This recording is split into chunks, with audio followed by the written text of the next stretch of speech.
नमस्कार. आपल्या देशाचे पहिले पंतप्रधान जवाहरलाल नेहरू यांच्यापेक्षा नरेंद्र मोदी आता अधिक काळ पंतप्रधान पदाच्या खुर्चीमध्ये बसून झाले. त्याचे ढोल ताशे आज भारतीय जनता पार्टीच्या आणि त्यांच्या सर्व समर्थकांच्या वतीने, अंधभक्तांच्या वतीने देशभर वाजवण्यात येत आहेत. मागच्या 12 वर्षांमध्ये नरेंद्र मोदींनी काय दिवे उजळले की पाजळले त्याची लंबी चौडी वर्णनं करण्यात येत आहेत सगळीकडनं. आपल्या महाराष्ट्राचे थोर मुख्यमंत्री देवेंद्र फडणवीस यांनी आज या निमित्तानं सगळ्या वर्तमानपत्रांमध्ये त्यांचा स्वतःचा एक लेख छापून आणलेला आहे. मग म्हटलं या 12 वर्षांचा हिशेब तपासण्याचा आणि त्याचा लेखाजोखा मांडण्याचा थोडासा प्रयत्न आपणही करायला हवा, नाही का?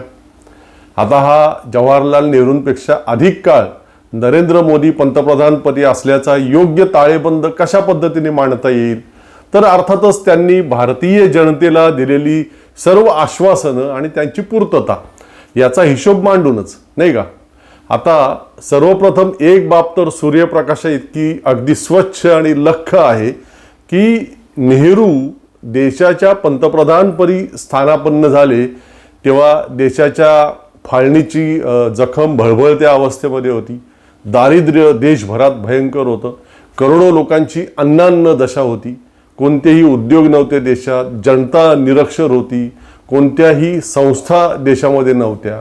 अत्यंत भयंकर, प्रतिकूल आणि निराशाजनक, नाउमेद करणाऱ्या परिस्थितीमध्ये जवाहरलाल नेहरूंनी पंतप्रधान पद देशाचं एक प्रचंड मोठं आव्हान म्हणून स्वीकारलं आणि भारताच्या औद्योगिक विकासाचा पाया घातला. सार्वजनिक क्षेत्रातले मोठे उद्योग त्यांनी उभे केले. त्यातून मोठ्या प्रमाणात रोजगार निर्मितीला चालना मिळाली.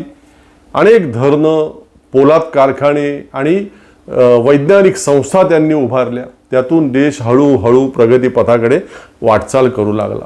त्यातूनच पूर्वीचा एक भुके कंगाल असा असणारा, निरक्षर असा, दरिद्री असा देश पूर्णपणे विकसित होत 2014 साली नरेंद्र मोदींच्या हाती आला. त्यावेळी देश अण्वस्त्र संपन्न झालेला होता, आर्थिकदृष्ट्या संपन्न झालेला होता, निर्यातक्षम झालेला होता.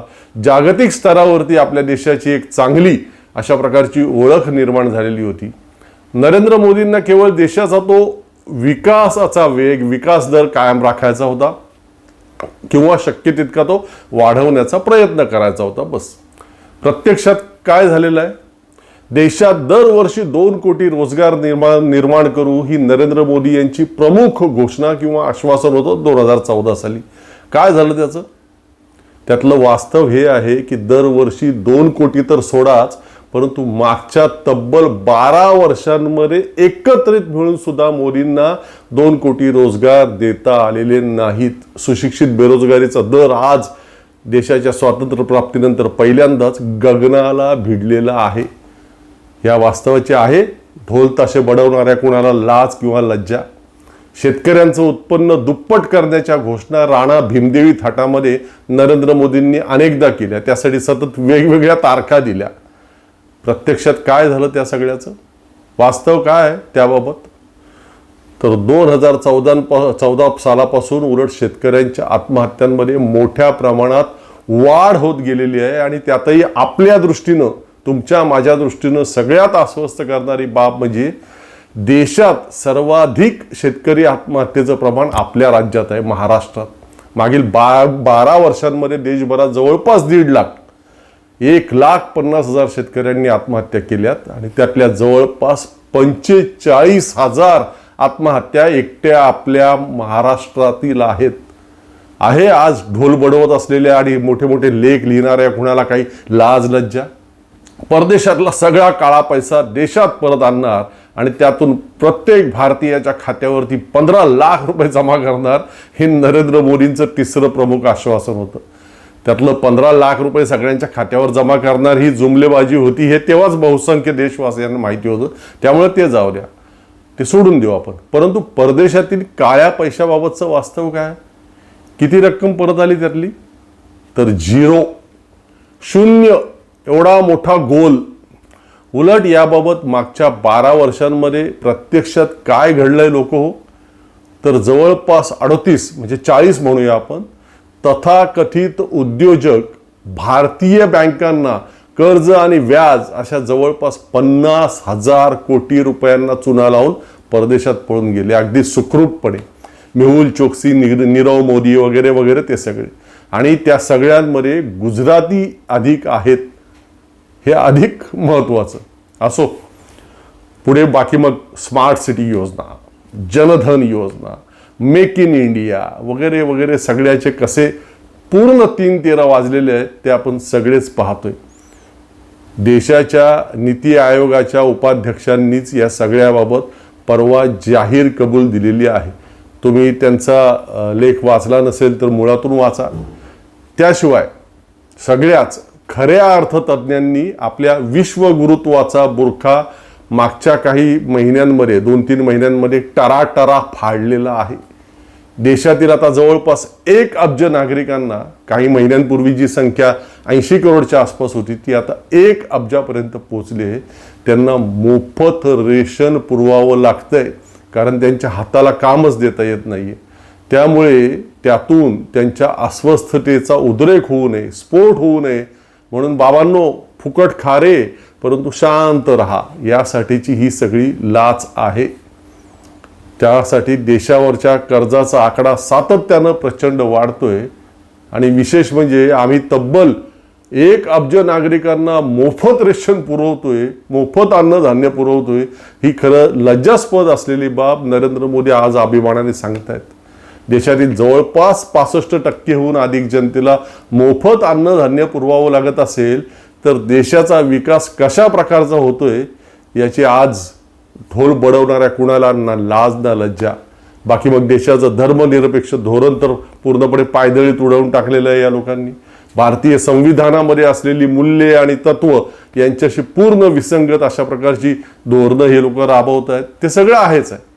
मुलींवरील, महिलांवरील अन्याय, अत्याचार, बलात्कार आणि अनेकदा त्यांची हत्या अशा प्रकारच्या घटनांमध्ये सातत्यानं वाढ नोंदवली जाते. 2014 पूर्वी आणि 2014 नंतर 26 पर्यंत अशी सविस्तर सरकारी आकडेवारी उपलब्ध आहे. इच्छुकांनी नेट सर्च करून पाहावी. अत्याचार झालेल्या, मारून टाकलेल्या परंतु कुठेही नोंद न झालेल्या घटना अर्थातच वेगळ्या. ईडी, सीबीआय, निवडणूक आयोग आदी सर्व स्वायत्त म्हणवल्या जाणाऱ्या केंद्रीय यंत्रणांचं मागील 12 वर्षांमध्ये कशा प्रकारे पूर्ण मातेर झालेलं आहे ते आपल्या सगळ्यांच्या समोर आहे. निवडणूक निकालांमध्ये आता तुमच्या, माझ्या, आपल्या जनमताचा खरा कौल दिसतच नाही. सगळंच मॅनेज. आता तर न्यायपालिकेवरती सुद्धा पूर्ण कब्जा करण्याचा या मंडळींचा प्रयत्न आपण पाहतोय. आणि त्यांच्या त्या न्यायपालिकेवर कब्जा करण्याच्या उद्दिष्टाच्या सुद्धा त्या अगदी जवळ पोचलेत असं म्हटलं तर अतिशयोक्ती अजिबातच ठरणार नाही. मागच्या 12 वर्षांमध्ये देशाच्या निसर्ग आणि वनसंपदेची प्रचंड करण्यात आलेली हानी हा एक अत्यंत मोठा आणि गंभीर विषय. अक्षरशः हजारो हायवे, बोगदे, मेट्रो, रेल्वे, खाणी, पूल, जलविद्युत प्रकल्प आणि अशाच अन्य अनेक प्रकल्पांसाठी करोडोच्या संख्येमध्ये वृक्षतोड झालेली आहे. पाणथळ जमिनींवरती प्रचंड भराव टाकण्यात आलेत. डोंगर टेकड्यांचं सपाटीकरण करण्यात आलंय. सगळा विनाश केला गेलाय. कोणी मागितलेला तो 4 धाम हायवे प्रकल्प? कोणीही नाही. कोणी मागितलेला तो समृद्धी हायवे? कोणीही नाही. आता कोण मागतंय शक्तीपीठ महामार्ग? कोणीही नाही. स्वातंत्र्य प्राप्तीनंतर देशात असं पहिल्यांदा मागच्या 12 वर्षांमध्ये अनेकदा घडतंय की जनतेला नको असलेले प्रकल्प त्यांच्या माथी जबरदस्तीने मारले जात आहेत. त्यातून अब्जावधी रुपयांचा मलिदा ठेकेदारांकडनं मिळतोय. निवडणूक जिंकण्यासाठी तो वापरला जातोय. आम्ही नक्षलवाद संपवला असं हे लोक आता अशी कॉलर टाईट करून सांगतात. परंतु त्यातून तिथल्या स्थानिक आदिवासींना न्याय दिला जातोय का? तर पुन्हा 0, 0, मोठा गोल 1.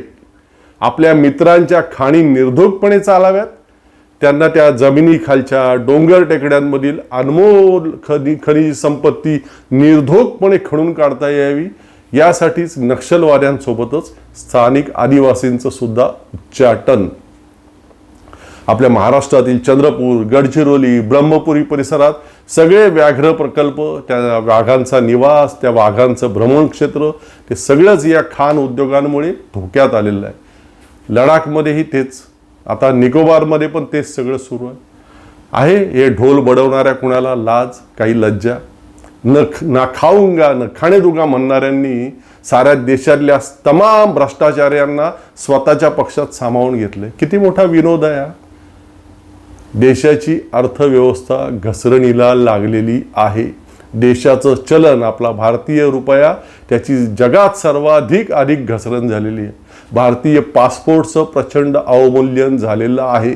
दरडोई उत्पन्नामध्ये आपला देश जगामध्ये 127व्या स्थानाच्या खाली घसरत चाललाय. बाकी आनंदाचा इंडेक्स, समाधानाचा इंडेक्स किंवा निष्पक्ष पत्रकारितेचा इंडेक्स वगैरेची तर बातच नको, कारण त्यात आपण जागतिक क्रमवारीमध्ये अगदीच तळाला पोचलेलो आहोत. आज ढोल जे बडवत आहेत त्यापैकी आहे कुणाला याची काय लाज, लज्जा? आता कुणी म्हणेल का मग यांनी केलं काय? तर यांनी राम मंदिर बांधलं, यांनी 370 हटवलं, यांनी 3 तलाक ते बेकायदेशीर ठरवलं, यांनी निवडणूक सुधारणा लागू केल्या, यांनी समान नागरी कायदा धोरण आणायचं ठरवलंय, अनेक राज्यांमध्ये आणलंय वगैरे वगैरे. या सगळ्या गोष्टी मुस्लिमांशी संबंधित. राम मंदिर, बाबरी मशीद, 3 तलाक मुस्लिम, 370 काश्मीर पुन्हा मुस्लिम. निवडणूक सुधारणांमधून वगळले कोण जात आहेत? प्रामुख्यानं सगळे मुस्लिमच. समान नागरी कायदा सुद्धा मुस्लिमांची गळचेपी करण्यासाठीच. यातून मागील 12 वर्षांमध्ये देशाचं काय भलं झालं? सगळे भावनात्मक मुद्दे, अंधभक्त जमातीला खुश करणारे, भटाळलेल्या बहुजनांना भुलवणारे. जसं मोदी अनेकदा छाती फुलवून सांगतात की मी डिजिटायझेशन क्रांती या देशात घडवून आणली, UPI वगैरे. खरं तर ते खोटं आहे, ते जाऊ द्या. तर हो बाबा, त्यातून रोखीनं होणारे बहुतांश व्यवहार डिजिटल पद्धतीने होऊ लागले. बाकी काय घडलं? अर्थव्यवस्थेला त्यातून काय बळ मिळालं का? अर्थव्यवस्था मोठी झाली का? चलनी नोटांचं प्रमाण कमी झालं का? तर अजिबातच नाही. उलट नोटांचं प्रमाण वाढलं. परवाच रिपोर्ट आला. अर्थव्यवस्था घसरतेच आहे. आता नजीकच्या भविष्यात या UPI आदी ऑनलाईन व्यवहारांवरती काही चार्ज लावण्यात येणार आहे. तेव्हा 80%हून अधिक लोक बघा ते GPay आणि भीम ॲप वगैरे सगळं वापरणं बंद करतील. मग कळेल तुमचं डिजिटायझेशन. हे सगळं असं आहे. कशाचं कौतुक करायचं लोक हो? अंधभक्त जमात ही ढोल बडवण्यासाठीच असते. ते बडवतील. आपण आपल्या कानामध्ये कापूस घालून घ्यायचा शांतपणे आणि विचार करत पाहत राहायचं. दुसरं काय करणार? इथेच थांबतो. धन्यवाद.